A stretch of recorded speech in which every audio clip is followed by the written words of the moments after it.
আমি এটা নিয়ে মন্তব্য করব না। ওটা পিসি ভাইপোর কোম্পানির ভিতরের ব্যাপার। কোন কর্মচারীকে রাখবে, কোন কর্মচারীকে তাড়াবে, ওটা ওদের নিজেদের ব্যাপার। তৃণমূল কোনো রাজনৈতিক দলই নয়, একটা প্রাইভেট লিমিটেড কোম্পানি। বিভিন্ন স্তরের কর্মচারী আছে, contractual, casual, part timer, group D, group C.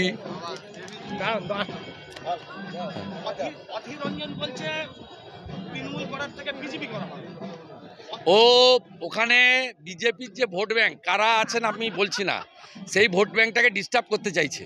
এটা কৌশল। আমি নওদাতে সতর্ক করে দিয়েছি, কারণ 19 সালে উনি ভারতীয় জনতা পার্টি ভোটারদের বলেছিলেন আমি তৃণমূলকে হারিয়ে দেবো, তোমরা আমাকে ভোট দাও, আমি জেতার পরে মোদিজির সঙ্গে কাজ করব।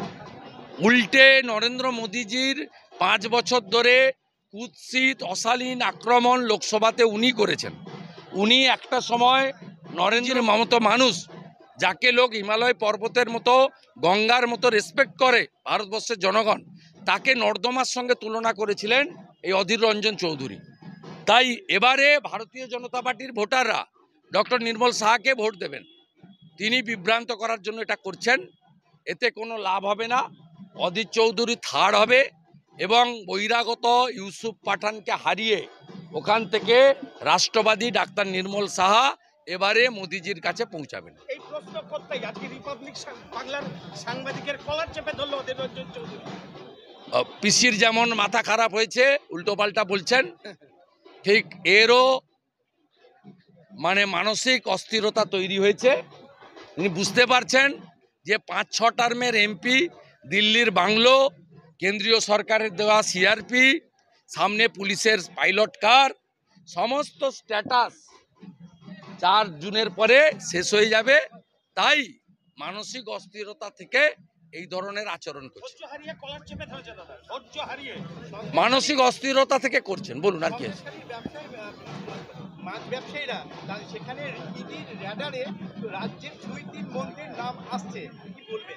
সবাই জানে তো, ব্যারাকপুরের প্রার্থী তিনি একটা মন্ত্রী, আর বিধাননগরের একটা লম্বা মন্ত্রী, যে মিউনিসিপ্যাল রিক্রুটমেন্ট স্ক্যামে যার বাড়িতে তল্লাশি হয়েছিল, আর একটা জেলে আছে। সবাই জানে এই 3টে মন্ত্রী, কিন্তু এগুলো সব চুনোপুটি, সব খেয়েছে হাওয়াই ছুটি।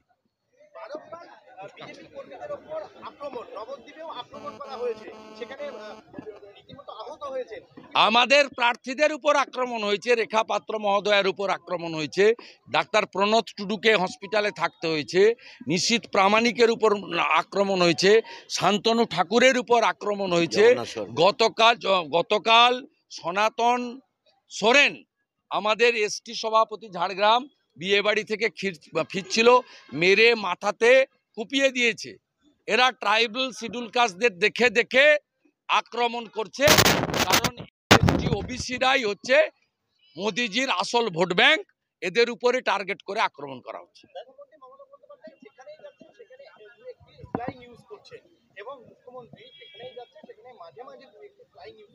কি ইউজ করছেন? ওই জন্য ভালো ব্লিচিং আর ফিনাইল আমরা আনাচ্ছি, পরিষ্কার করবো।